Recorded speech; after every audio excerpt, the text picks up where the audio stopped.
और करोड़ों जनता ये कह रही है कि सिटीजन अमेंडमेंट एक्ट जो देश की माननीय सर्वोच्च जो पंचायत है, संसद कहूँ, राज्यसभा से, लोकसभा से पास हुआ, राष्ट्रपति ने उसके ऊपर मोहर लगा दी और इसके बाद कुछ छुटभइये नेता अपनी राजनीति चमकाने के लिए, खासतौर पे मैं कांग्रेस के मित्रों को कहना चाहता हूँ कि सीए की बात करते थे मनमोहन सिंह, सीए की बात करते थे आपके परिवार के वो लोग जिन्होंने इस देश पर 65-70 साल राज किया। अगर देश के प्रधानमंत्री ने एक कानून लोकसभा में पारित कर दिया और ये कानून बन गया तो हम सबको इसका सम्मान करना चाहिए। अगर मध्य प्रदेश की सरकार ये कहती है कि हम इस कानून को नहीं मानेंगे और प्रदेश के अंदर लागू नहीं करेंगे, तो ये खासतौर पे जो नौजवान पीढ़ी खड़ी है, ये बॉलीवुड से कीर्ति राठौर डिजाइनर खड़ी हैं, ये रूपा दत्ता एक्ट्रेस खड़ी हैं, ये पश्चिम बंगाल की प्रदेश अध्यक्ष हैं करनी सेना की, ये तृप्ति सिंह मेरे साथ खड़ी है, रतलाम की बेटी है, ये इंदौर के आसपास के जिलों का अनेकों युवा खड़े हैं। क्या इनको मालूम नहीं कि कानून किसे कहते हैं? जब ये कानून बन गया तो एक क्यों इस देश के अंदर दंगे भड़काने का काम कर रहे हैं? राहुल गांधी को कोई सलाह देंगे? आपने कहा जैसा कि मंच से, क्या राहुल गांधी के लिए कोई नसीहत, कोई सलाह? राहुल जी को मैं इतना कहूँगा कि इनके पास जो तो डिग्री है वो डिग्री दिखाएं, एक्चुअली में पढ़े भी हैं कि नहीं। अगर उनको कानून का अर्थ नहीं पता तो मैं उनको इतना कहना चाहूँगा कि राहुल जी, आपके पूर्वजों ने इस देश के अंदर अनेक बीज बोए, हम लोगों ने काटे, आप लोगों के परिवार ने देश का बंटवारा किया, हमने झेला, 10 लाख लोगों का कत्लेआम कर दिया, चाहे हिंदुओं को हो चाहे मुसलमानों का हुआ। जब 1947 में देश का बंटवारा हुआ तो आप लोगों ने कत्लेआम कराया। 1984 के दंगों के दौरान हजारों सिखों को काट दिया गया, जला दिया गया, उनके घर बार, उनका व्यापार खत्म कर दिया गया। हम लोगों ने आपसे क्या कहा? कानून में आपने कार्रवाई क्या की?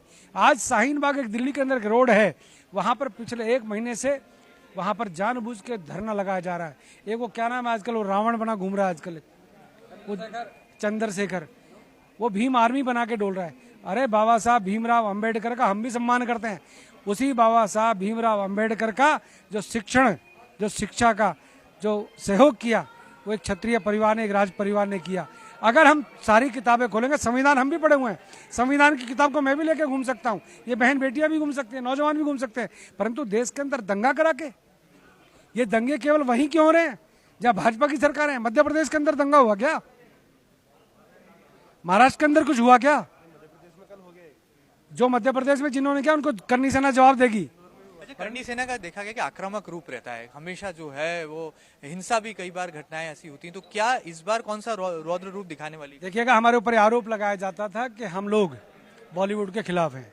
ये बॉलीवुड की फैशन डिजाइनर खड़ी है कीर्ति राठौर, ये बॉलीवुड की एक्ट्रेस खड़ी है रूपा दत्ता। लेकिन बिलासपुर में, छत्तीसगढ़ में तो आपने ही बयान दिया था कि बॉलीवुड संस्कृति के साथ खिलवाड़। मैं आपसे क्या कह रहा हूँ, अगर ये बहन बेटियां साड़ी में खड़ी हैं, भारतीय संस्कृति के परिधान को पहनकर खड़ी, तो हमारी बहनें हैं, सम्मान करेंगे।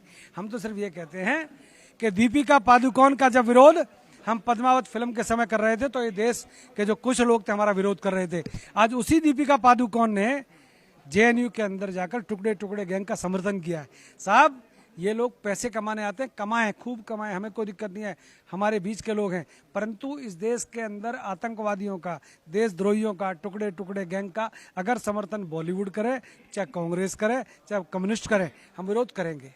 हम तो सिर्फ इतना कहना चाहते हैं, इस देश के अंदर अब हिंदू जाग गया है, अब हिंदुओं को दोबारा से डराने का काम कोई ना करे। ओवैसी और आजम खान को आपके चैनल के माध्यम से कह रहा हूँ, भैया अपनी जुबान पे लगाम दो, कड़वा हम भी बोल सकते हैं। अगर करनी सेना कड़वी बोले तो हमारे ऊपर ये विवादित बोल दिए, और ये दिन रात हमारे हिंदुओं को चैलेंज करते, दिन रात हमारे को ललकारते। अरे जहाँ से आए हो ना वहाँ पर भी जाने लायक नहीं छोड़ेगी करनी सेना। अरे मध्य प्रदेश के करनी सैनिकों से शुरुआत कर रहा हूँ, इंदौर से साहब, पूरे मध्य प्रदेश के अंदर घूमूंगा। अगर यहाँ पर हिंदुओं को छेड़ा तो छोड़ेंगे नहीं साहब। ये चेतावनी है, धमकी है या कड़े करते? जरा जोर से बोलो, युवा छोड़ेंगे क्या? छोड़ेंगे क्या? शुक्रिया। तो देख सकते हैं अपने आक्रामक अंदाज के लिए जाने पहचाने जाते हैं और सूरजपाल सिंह जी का यही जो तेवर है, लगता है कि आने वाले दिनों में मध्य प्रदेश में करनी सेना के जरिए देखने को मिलेंगे। फिलहाल वीडियो जर्नलिस्ट अरुण यादव के साथ महेंद्र सिंह, MP न्यूज, इंदौर।